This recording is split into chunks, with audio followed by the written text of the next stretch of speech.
បាទអញ្ចឹងមូលហេតុនៃ nephrotic syndrome មួយទឹកនោមប្រៃណាភាសាខ្មែរយើងហៅទឹកនោមប្រៃហ្នឹងគឺ diabetes mellitus គឺជំងឺទឹកនោមផ្អែមយើងប្រកាសជាឆ្ងល់ហើយហេតុអីបានទឹកនោមប្រៃកើតមកពីទឹកនោមផ្អែមបាទអាហ្នឹងគឺដោយសារតែការបកប្រែយើងបកប្រែបែបហ្នឹងប៉ុន្តែនៅក្នុងភាសាបច្ចេកទេសគឺ nephrotic syndrome កើតឡើងដោយសារតែ diabetes mellitus ដូច្នេះហើយការព្យាបាល nephrotic syndrome ហ្នឹងត្រូវ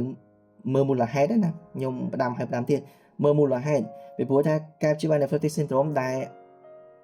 មិនមើលមូលហេតុច្បាស់លាស់ស្រាប់តែឃើញអ្នកជំងឺមាន nephrotic syndrome ឃើញ protein លិចក្នុងទឹកនោមស្រាប់តែឲ្យ steroid ហើយអ្នកជំងឺកើត nephrotic syndrome ដោយសារតែ diabetes គឺជាវិបត្តិដែរបើយើងនិយាយណាគឺជាវិបត្តិលើវិបត្តិដែរយើងបង្កើតវិបត្តិមួយទៅលើវិបត្តិមួយព្រោះយើងដឹងហើយ steroid ធ្វើឲ្យអ្នកជំងឺកើនជាតិស្ករខ្លាំងណា steroid បង្ធ្វើឲ្យមាន secondary diabetes ជាន់ពីលើ diabetes អញ្ចឹងអ្នកជំងឺចង់មិនចង់ដាក់ steroid ទៅ protein ក៏កាន់តែលិចទឹកនោមផ្អែមក៏កាន់តែខ្លាំងអ្នកជំងឺចូលពេទ្យរឿង sepsis ហ្មងអាហ្នឹងគឺ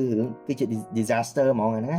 អញ្ចឹងត្រូវច្បាស់កន្លែងហ្នឹងត្រូវដឹងថាបើសិនជា nephrotic syndrome ហៅមូលហេតុសិនណាមូលហេតុមាន primary cause secondary cause កន្លែងហ្នឹងត្រូវតែដឹងអូខេហើយបើសិនជាយើងធ្វើ biopsy ទៅលើ kidney នៅពេលដែលអ្នកជំងឺមានnephrotic syndrome ដោយសារ diabetes យើងនឹងមាន nodular glomerular scar ដែល nodular glomerular scar ហ្នឹងយើងឲ្យឈ្មោះថា Chemistria Wilson lesion ណា Chemistria Wilson lesion កន្លែងនេះក៏ខ្ញុំគិតថាមាន case study មួយដែលខ្ញុំដាក់ទៅឲ្យបងប្អូនអស់គ្នាដែរដែលខ្ញុំសួរថាអ្នកជំងឺម្នាក់មាន nephrotic syndrome បន្ទាប់មកយើងយកជំងឺនឹងយកទៅធ្វើ biopsy ហូម៉ូនមូលហេតុក៏ស្រាប់តែឃើញថាចម្លើយពី biopsy ឆ្លើយថាគាត់មាន nodular glomerulosclerosis ដែលយើងឲ្យឈ្មោះថា Chemistria Wilson lesion អញ្ចឹងតើបងអូនឲ្យរោគវិនិច្ឆ័យអីគេតើឲ្យអ្នកជំងឺហ្នឹងចម្លើយគឺខ្លីហើយខ្លឹមអបបាក់និយាយទេគឺ diabetic nephropathy yes ណាហ្នឹងហើយអញ្ចឹងខ្ញុំសូមផ្ដាំប៉ុណ្ណឹងហើយpathophysiology របស់ nephrotic syndrome ខ្លីងាយយល់ទី1លបើកជើងរបស់ podocyte លបើកជើងរបស់ podocyte ដោយសារតែ podocyte ខ្លួនឯងឈឺណា podocyte ខ្លួនឯងមានជំងឺជើងដែលធ្លាប់តោងមួយ basement membrane ណាក៏លបើកចឹងនៅពេលដែលលបើក podocyte basement membrane ជាស្រទាប់មួយស្ដើងហ្នឹងទេអត់មានអីទប់ទឹករួចទេអញ្ចឹងត្រូវហូរទឹកហូរ protein មកតាមជ្រាបមកតាមទឹកនោមណាជ្រាបមកតាមទឹកនោមអញ្ចឹងនៅពេលដែលជ្រាប protein ដែលធម្មតាអត់ត្រូវមកនោះវាមកទៅក្រៅហ្នឹងធ្វើឲ្យ protein ហូរតាមទឹកនោមច្រើនជ្រាបមកច្រើនអញ្ចឹងទៅលបើកធំវាជ្រាបមកច្រើនអញ្ចឹងទៅក៏ protein នៅក្នុងឈាមថយចុះអ្នកជំងឺចាប់ផ្ដើមខ្វះ protein អ្នកជំងឺចាប់ផ្ដើមហើមណាអ្នកជំងឺចាប់ផ្ដើមឡើងជាតិខ្លាញ់ហ្នឹងហើយអាហ្នឹងគឺជា pathophysiology ដែលយើងនិយាយឲ្យសួរស្ដាប់ណានិយាយសួរស្ដាប់អញ្ចឹងជំងឺដែលធ្វើឲ្យមានធ្លាក់ protein មកតាមទឹកនោមច្រើនហ្នឹងណាដែលមានឈ្មោះថា nephrotic syndrome ហ្នឹងតាមពិតដើមចងវានៅហ្នឹងនៅនឹង podocyte នៅពេលយើងកាលដែលយើងរៀន histology anatomy របស់ kidney ហ្នឹង functional unit ហ្នឹងយើងរៀនទៅដល់ histology យើងចាំហើយការដែលខ្ញុំបានរំលឹកកាលពីម្សិលមិញហ្នឹងណា endothelium basement membrane ហើយ podocyte ណាអញ្ចឹងវាលបើកជើង podocyte ហ្នឹងដែលវាត្រូវក្តោបជាប់ទៅលើ basement membrane កុំឲ្យបង្កើតបានជា barrier filtration មួយដ៏មានប្រសិទ្ធភាពណាហ្នឹងហើយអូខេអញ្ចឹងអ្នកជំងឺ nephrotic syndrome ខ្ញុំផ្ដាំឲ្យដើមទៀតអ្នកជំងឺក៏មករឿងហើមឯងប៉ុន្តែយើងតែកំណត់ថាតើហើមមកពីណាណាអញ្ចឹងរាល់ជំងឺហើមទាំងអស់កុំភ្លេចតែដែលត្រូវធ្វើមុនគេដែលមានតម្លៃធូរថ្លៃថោកហើយអាចជឿទុកចិត្តបានគឺ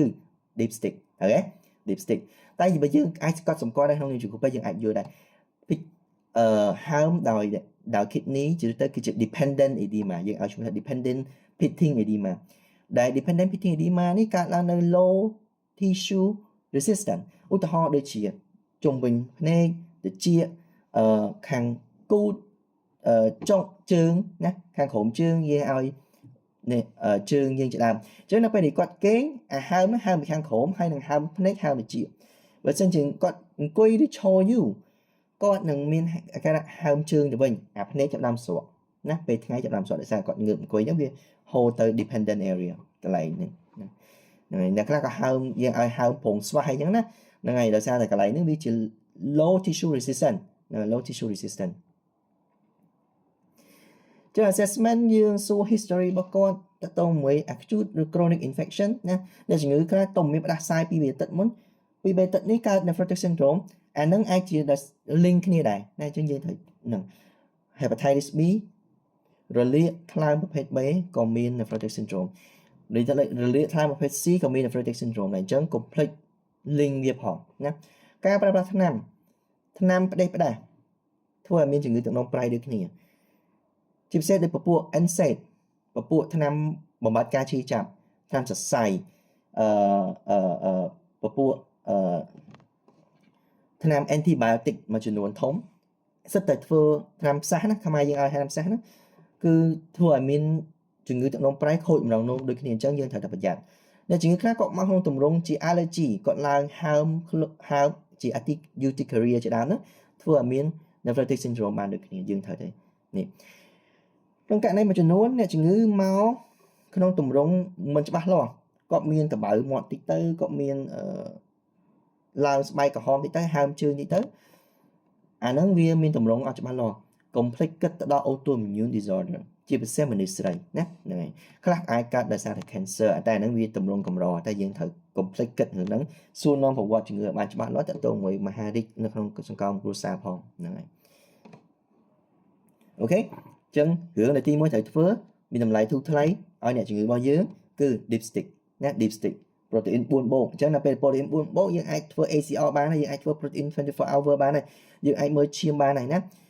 ជាទូទៅអ្នក nephrotic syndrome មានកន្លែងនេះដែលចំណុចសំខាន់គឺមាន BP low BP low ឬមួយក៏ normal ឬមួយក៏ឡើងតិចតួចបើយើងនិយាយទៅអត់ high BP ទេខុសពីជំងឺមួយទៀតដែលយើងនឹងរៀននៅក្នុងទីទៀតនេះ renal function normal អូខេអញ្ចឹងយើងធ្វើ test យើងធ្វើ CBC អូខេយើងធ្វើ renal function test យើងធ្វើ electrolyte យើងធ្វើ urine test ណាហ្នឹងហើយក្រៅពីនេះយើងធ្វើ test ដើម្បីរកមូលហេតុដូចជា hemoglobin A1C hepatitis B hepatitis C HIV complement C ណាចុងក្រោយ renal biopsy ដែលជាជំរឿនចុងក្រោយបំផុតដែលយើងដើម្បីស្វែងរកមូលហេតុចម្បងអាហ្នឹងយើងអត់និយាយនៅពេលដែលយើងធ្វើរោគវិនិច្ឆ័យបឋមយើងអត់និយាយណាអូខេនេះយើងបានរៀនហើយកាលពី session ខ្ញុំអត់ចាំបាច់រំលឹកឡើងវិញទេអញ្ចឹង complication of nephrotic syndrome គឺយើងប្រយ័ត្នមែនតើអ្នកជំងឺអាចស្លាប់ដោយសារ infection ណាដោយសារតែ infection អ្នកជំងឺអាចស្លាប់ដោយសារតែ thromboembolism ព្រោះ nephrotic syndrome ខ្លួនឯងហ្នឹងអត់ទាន់ស្លាប់ទេណាអ្នកជំងឺអាចស្លាប់ដោយសារតែpulmonary edema ណាហ្នឹងហើយហើមសួតណាហ្នឹងហើយហើយនៅពេលដែលមាន cholesterol ឡើងខ្លាំងពេកហ្នឹងអ្នកជំងឺអាចមាន pancreatitis អ្នកជំងឺអាចមាន stroke អ្នកជំងឺអាចមាន MI ជាដើមអាហ្នឹងគឺជា complication នៅពេលក្រោយណាហ្នឹងហើយ complication នៅស្រុកយើងអាចមានដែរ complication ដោយសារការប្រើប្រាស់ថ្នាំខុសដែលជាចំណុចមួយដែលបងប្អូនអស់គ្នាត្រូវចាប់អារម្មណ៍កន្លែងហ្នឹងដែរណាបើសិនជាប្រើប្រាស់ថ្នាំខុសឧទាហរណ៍ដូចថ្នាំខ្មែរដូចជាទៅប្រើថ្នាំផ្ដេសផ្ដាសទៅផ្សំថ្នាំទៅអីខ្លួនឯងអញ្ចឹងណាឬមួយក៏យើងវិតម្លៃ nephrotic syndrome ខុសឧទាហរណ៍ដូចខ្ញុំនិយាយមិញហ្នឹងបើសិនគាត់មាន nephrotic syndrome ដោយសារតែ diabetes mellitus យើងទៅថែម steroid ដើម្បីព្យាបាលដោយជំងឺកូនក្មេងដែល minimal chain disease ហ្នឹងណាគឺជា disaster មួយហើយអ្នកជំងឺអាចជួបពេទ្យដោយសារ sepsis អ្នកជំងឺអាចជួបពេទ្យដោយសារ DKA អ្នកជំងឺអាចជួបពេទ្យដោយសារ XAS ជាដើមអញ្ចឹងយើងត្រូវប្រយ័ត្នត្រង់ចំណុចមួយហ្នឹងអូខេអញ្ចឹងការព្យាបាលយើងអត់និយាយទេនៅក្នុងករណីនេះនេះគ្រាន់តែជារូប histology យើងបានរៀនម្ដងហើយអញ្ចឹងនៅក្នុងខណៈនេះខ្ញុំអត់រំលឹកឡើងវិញទេអូខេអញ្ចឹងមេរៀន nephrotic syndrome គឺសុំ stress តែប៉ុណ្្នឹងណាទាំងអស់នេះមានសំណួរអីអត់ទេ